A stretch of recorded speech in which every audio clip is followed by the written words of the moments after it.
Good morning students. Class 7 chapter 3 geography. आज हम आपके ज्योग्राफी के 3rd चैप्टर का जो टॉपिक है, नेक्स्ट टॉपिक अर्थक्वेक, उसे डिस्कस करने जा रहे हैं। अर्थक्वेक यानी भूकंप। Earthquakes are sudden vibration inside the earth crust caused by internal force of the earth. Earthquake क्या होते हैं? अर्थ क्रस्ट के अंदर जब अचानक से अर्थ क्रस्ट के अंदर वाइब्रेशन शुरू होते हैं, यानी कि जब धरती हिलती है तो उसकी वजह से क्या आते हैं? भूकंप आते हैं। सवाल ये उठता है कि ये अर्थक्वेक किस वजह से आते हैं? ये अर्थक्वेक आते हैं अर्थ के इंटरनल फोर्सेस की वजह से। किसकी वजह से? Due to the internal forces of the earth.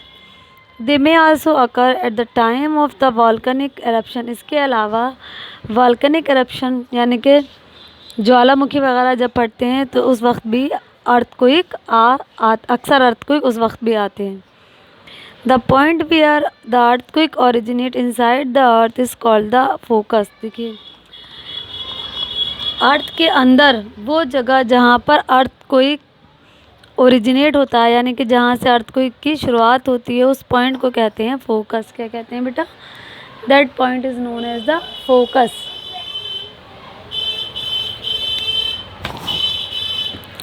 Earthquake vibration spread out in all direction from the focus.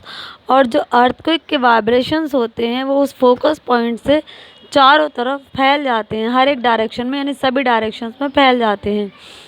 The point on earth surface which is directly above the focus is called the epicentre. और earth surface के ऊपर जो point होता है, जो सीधे तौर पर फोकस के ऊपर होता है, उस पॉइंट को कहा जाता है, क्या कहा जाता है? Epicentre. This place experiences the most damage during the earthquake. और ये जो एपिसेंटर का जो पॉइंट होता है, ये वो जगह होती है जहाँ पर अर्थक्वेक जब आता है तो उस दौरान सबसे ज़्यादा जो नुकसान, सबसे ज़्यादा जो डैमेज होता है, वो इसी एपिसेंटर वाली जगह पर देखने को मिलता है। यानी कि सबसे ज़्यादा नुकसान वहीं होता है जहाँ पर एपिसेंटर पाया जाता है। देखिए बेटा, फिगर में ये फोकस के ऊपर ये क्या आ गया? Epicentre. Earthquake tremors are recorded by instrument called the seismograph. देखिए, अर्थक्वेक को मेजर करने का एक इंस्ट्रूमेंट होता है, उसको बोलते हैं seismograph.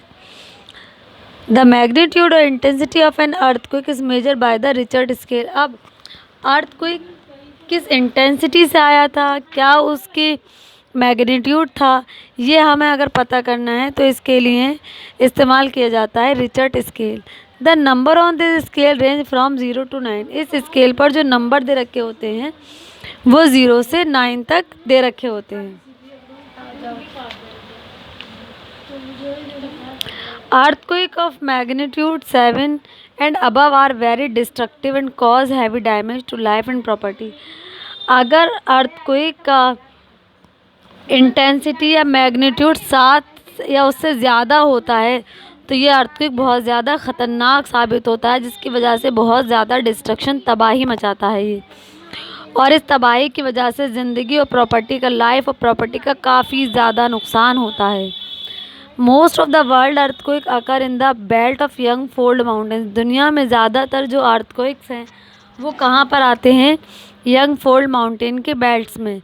These are the areas where the earth crust is weak। क्योंकि ये वो जगह होती है जहाँ पर अर्थ क्रस्ट, यानी ये अर्थ क्रस्ट का वो हिस्सा है जो वीक होता है, कमज़ोर होता है। And volcanic eruption take place frequently. और इसी वीक होने की वजह से यहाँ पर वॉल्केनिक एरप्शन अक्सर बेशतर आते रहते हैं। तो अर्थ क्रस्ट का जो हिस्सा बहुत वीक होता है वहाँ पर अर्थक्वेक ज़्यादा आते हैं, और वॉल्केनिक एरप्शन भी वहाँ पर ज़्यादा फ्रिक्वेंटली वहाँ पर वॉल्केनिक एरप्शन होते रहते हैं। Measure to minimise the risk of earthquake. यानी वो कौन से तरीक़े हैं जिनका इस्तेमाल करके हम अर्थक्वेक के ख़तरे को कम कर सकते हैं?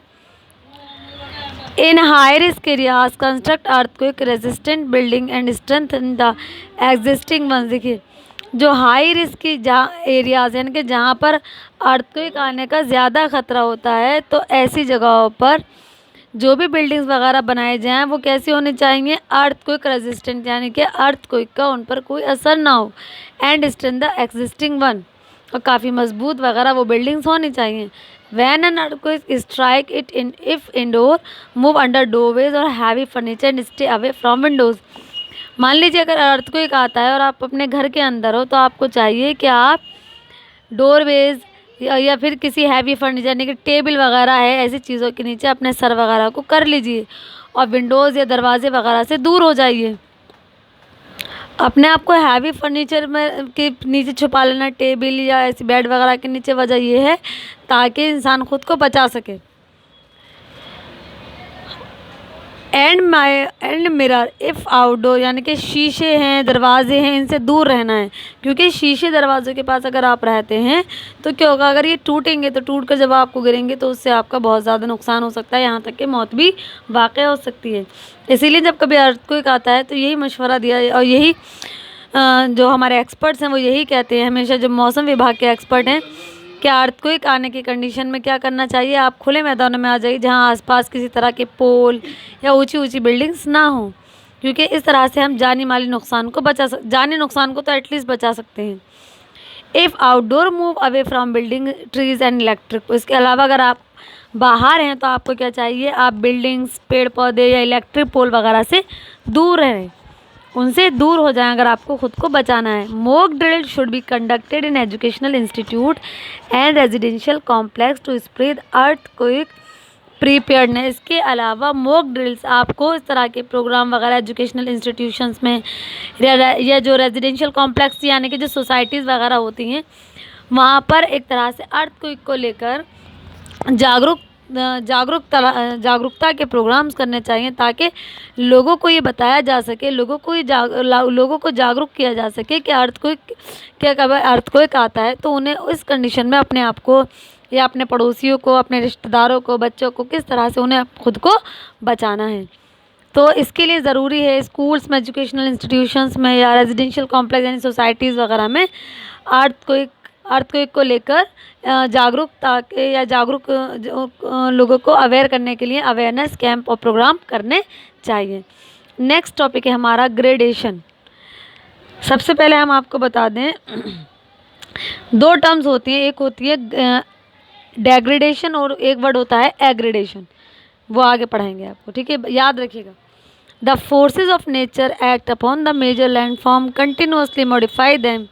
The forces of nature act, forces of nature यानी कि नेचर के फोर्सेज ऑफ नेचर में क्या आ जाएगा, रिवर, विंड्स, वेव्स, ये सब फोर्सेज ऑफ नेचर है। इनका क्या काम है, मेजर लैंडफॉर्म, जो बड़ी बड़ी लैंडफॉर्म्स है उनको बनाने का काम है। देखिए मैं आपको बताऊं, जैसे नदियां होती हैं, रिवर्स होती है, वो अपने साथ हमेशा मिट्टी बहा कर लाती है, और जो जो ट्राइब्यूटरीज होती हैं नदियों की, तो जब वो मिट्टी जहाँ छोड़ कर जाती है, क्योंकि इनमें मिनरल्स वगैरह पहाड़ों से मिट्टी आती है, तो ये जब वहाँ छोड़ती हैं ये मिट्टी जिस जगह पर छोड़ती है वहाँ पर एक बहुत बड़ा जो एरिया काफ़ी फर्टाइल सिल्ट वगैरह भी होती है इसमें, तो एक डेल्टा बनाती हैं, जैसे कि गंगा नदी और उसके साथ कई ट्रिब्यूटरीज मिलकर जो सुंदरबन डेल्टा बनाती हैं। तो ये क्या है, यही है मेजर लैंडफॉर्म्स। इस तरह है हवा है, आप रेगिस्तान में बात करें तो जो हवा के ज़रिए जो रेत उड़ती है एक जगह से दूसरी जगह, जब वो शिफ्ट हो जाती है या मूव करती है तो रेत के टीले बनाती है। तो ये क्या है, ये है major landforms. All are the examples of the landforms so that the differences in their heights are reduce. अब ये जो लैंडफॉर्म्स होती हैं उनकी हाइट में डिफरेंस पाया जाता है, ऐसा नहीं कि सभी सेम हाइट की होती हैं। द अर्थ सरफेस इज दस ग्रेजुअली लेवल्ड। हम आपको एक बात बता दें, जो अर्थ सरफेस है, द अर्थ सरफेस दस ग्रेजुअली लेवल्ड, यानी कि अर्थ सरफेस को धीरे धीरे वो लेवल किया जाता है। उसके बाद the levelling of the earth surface by natural process is called the gradation. Earth surface को लेवल करना नेचुरल प्रोसेस के ज़रिए कहलाता है gradation. If anybody ask you that what is gradation, तो आप कहेंगे the levelling of the earth surface by the natural process called the gradation. Both internal and external forces bring about gradation. और earth surface को levelling करने में या gradation में external और इंटरनल फोर्सेस दोनों ही जिम्मेदार होते हैं। द एक्सटर्नल फोर्सेस, अब हम बात कर लेते हैं कि एक्सटर्नल फोर्सेस कौन कौन से होते हैं। एक्सटर्नल फोर्सेस में आते हैं running water, moving ice, wind and sea waves are collectively called agent of gradation. मैंने अभी आपको बताया था ना, देखो बहता हुआ पानी या मूविंग आइस है या हवा है, सी वेव्स है, इन सबको हम कहते हैं कलेक्टिवली, इन सबको क्या कहा जाता है, एजेंट्स ऑफ ग्रेडेशन, यानी कि आर सरफेस को लेवल करने के एजेंट्स हैं ये। ग्रेडेशन इन्वॉल्व बोथ, मैंने अभी आपसे कहा था ना कि ग्रेडेशन में दो टर्म शामिल हैं, एक होता है डेग्रेडेशन और एक होता है एग्रेडेशन। द प्रोसेस ऑफ डेग्रेडेशन और denudation is the wearing down of the highlands, while the process of aggradation is the deposition of the broken rock fragment in low lying areas।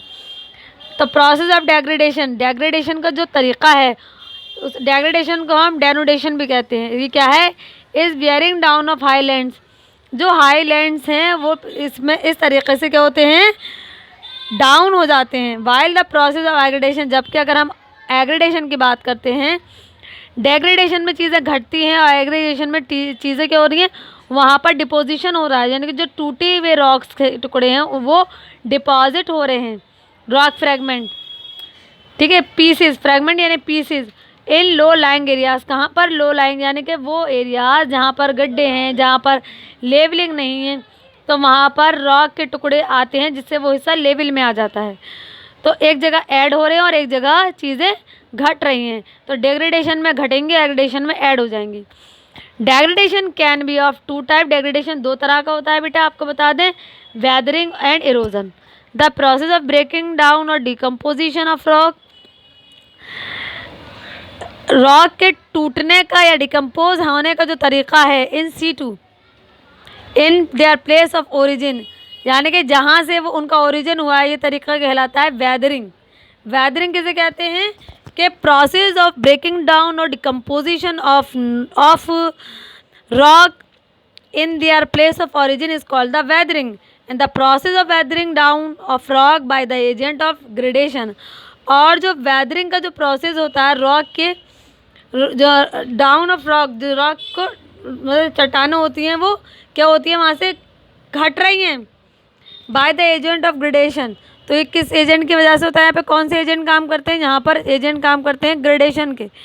And the transportation of eroded material to deposit as way is called the erosion. और जब ये जो eroded material होते हैं उनका जब transportation हो जाता है, दूसरी जगह चले जाते हैं और जब वो वहाँ पर डिपॉजिट हो जाते हैं, तो ये तरीका कहलाता है erosion. Let us now learn about the various landform produce by the agent of gradation. अब हम ये पढ़ेंगे कि ग्रेडेशन के ज़रिए से कौन कौन सी लैंडफॉर्म्स सामने आती हैं। तो landforms by the reverse, river के ज़रिए कौन कौन सी लैंडफॉर्म्स बनती हैं, ये हम नेक्स्ट वीडियो में डिस्कस करेंगे। Thank you very much.